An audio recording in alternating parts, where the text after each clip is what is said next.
C'est l'heure, mesdames et messieurs, et le coup d'envoi est donné par François Gelès pour l'équipe de France. Ballon contrôlé par les Écossais devant leur ligne des 22 mètres. Red passe. Derrière, pour l'année. Le défenseur en reculant, et bien évidemment les ballons par la même sont plus rapides. François Gelès, premier coup de pied, première réussite. L'équipe de France ouvre le score ici au Stade de France. La technique fait que c'est difficile de passer la défense adverse quand on a le ballon, et c'est souvent le pied qui fait la différence. Tentative de Patterson, ça passe. Patterson remet les deux équipes à égalité. Côté écossais. C'est la raison pour laquelle les Écossais ont été pénalisés. Pénal touche gagnée par les Français qui construisent ce moule dévoulant et qui s'approche de la ligne d'essai des Écossais. Y a-t-il essai? Oui, accordé par M. Marshall. Regardez toute la famille blanche qui va en but. Là, on ne peut pas, à moins que le joueur échappe le ballon, mais monsieur Lassement, du public nombreux ici au Stade de France.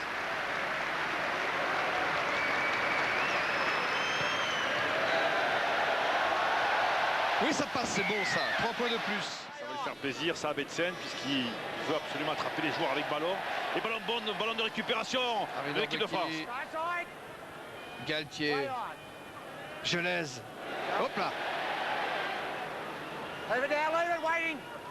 Ibanez. Magne. Oh, que c'est bien joué. Betsen pour Voilà. Claire. Claire intérieur. Garbajosa extérieur. Et c'est de Poitrenaud. Et c'est de Poitrenaud. Voilà au moins une action construite. C'est concentré. Elle va glisser sur la droite. Il faut d'abord Magne qui va les obliger à se resserrer en rentrant. Puis Claire, là, voilà, il est venu de l'extérieur vers l'intérieur, obliger ses Écossais à se resserrer. Et ça libère bien évidemment des espaces quelque part. Et bien de quelque part, c'était sur le bout d'aile par Clément Poitrenaud. Et c'est lui qui a fait la différence, mais c'est en clair en s'engageant, en rentrant sa course. Il faut 2 joueurs écossais pour le stopper, et Utterson numéro 12 ne peut rien sur la passe à Clément Poitrenaud. Elle ne pouvait pas mieux commencer cette deuxième mi-temps ici au Stade de France. Essai de Clément Poitrenaud, 20 ans et demi. Grand espoir du rugby français. L'arrière qui s'apprête à sauter. Le ballon récupéré par Betsen pour la France. Oh, comme Il c'est a bien du soutien joué. de Rougerie. Oui, ce moule pénétrant des Français est impressionnant. Regardez-moi ça. Elle est ouverte. Balle sortie par Galtier. Gelez qui tape à suivre. Oh oui, oh oui. La balle, c'est Traille. Et c'est de Traille que c'est bien vu. Phénoménal cette action. Mais troisième rideau, regardez le nombre d'Écossais. Ça veut dire que s'il y en a autant en premier rideau, il en manque derrière. Bien vu, Gelez. Ballon déposé dans les bras de Traille. Impeccable. Et ça fait 29-3 pour l'équipe de France. 3 essais à 0 pour les Français qui soignent ainsi. Oh, Garbajosa s'est fait tromper par le rebond. Récupération du ballon par Traille. Traille fait la passe. À moins de 5 mètres de la ligne d'essai des Écossais, des Français.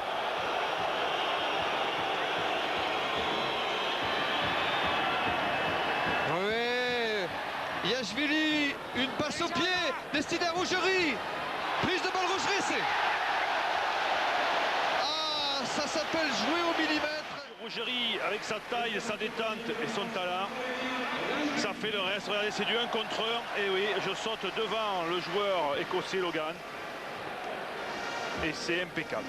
36-3 pour l'équipe de France. 4 essais à 0.